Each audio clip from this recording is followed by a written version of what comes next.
who are flying unauthorized or recklessly. Thank you. Thank you, Mr. Chairman. Senator Blackburn.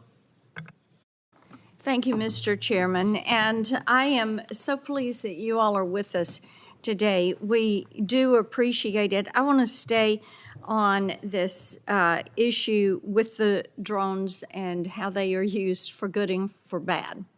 One of the things that we are doing is seeing them used with our civil military fusion programs. And we are concerned about what is happening with the CCP, and they are manufacturing drones in the millions, and we are doing them in the thousands every year. And we know that China looks at this as an area where they are winning.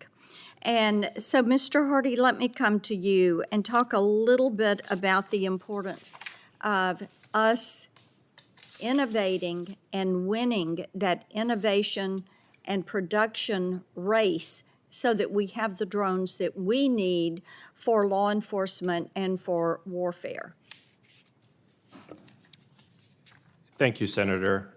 That is an extremely important issue that we all recognize. The drones made from the People's Republic of China represent an extremely high share of the market of drones in the United States. President Trump's recent executive orders are one step in addressing that issue. There are different agencies working on the issues relating to the importation of drones that are from China and adversary jurisdictions. We take that into account in our procurement decisions, and I know other agencies within the federal government do as well. So that is something that we are monitoring, and we are trying to support the use of a secure domestic drone industrial base. Thank you, Senator.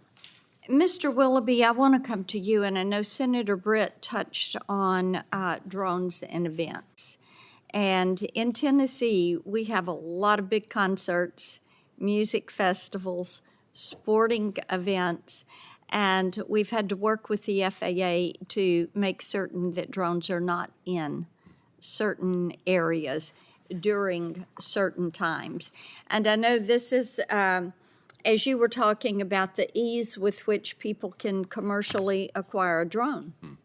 And this issue becomes more pressing as you look at public safety in these events. So talk for just a moment about things that legislatively we can tackle to make certain that we are going to have a standard process for moving forward and securing these public events.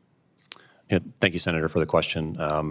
Two main pieces. The first is that much as we've mentioned already, federal partners can't be at every event all the time. And so we need to enable those that protect these events day in and day out. Our state and local partners are empowered and authorized to be able to use the most advanced technology to understand what's in the airspace and then respond to it accordingly. This is not different than any other type of technology or vehicle that somebody might use to conduct criminal activity. If you wanted to drive a car into a crowd of people, then you put up a jersey wall or a bollard to prevent them from going there.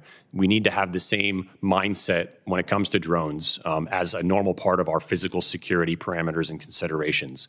And right now, they are not legally allowed to use the technology that's available out there on the marketplace for them to be able to prevent those types of attacks. And what about drones manufactured in adversarial countries like China, in DJI drones? It's a serious problem, as Mr. Hardy mentioned. They have an overwhelming share of the marketplace right now, and it's unclear exactly how this data is being protected, if at all, and who might be looking at it from an intelligence or a surveillance or reconnaissance perspective.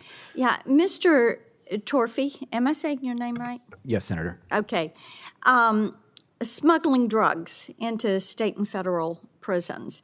And as I've talked with individuals that are handling prisons and prison populations, they've talked about the increasing use of these and the frustration with that.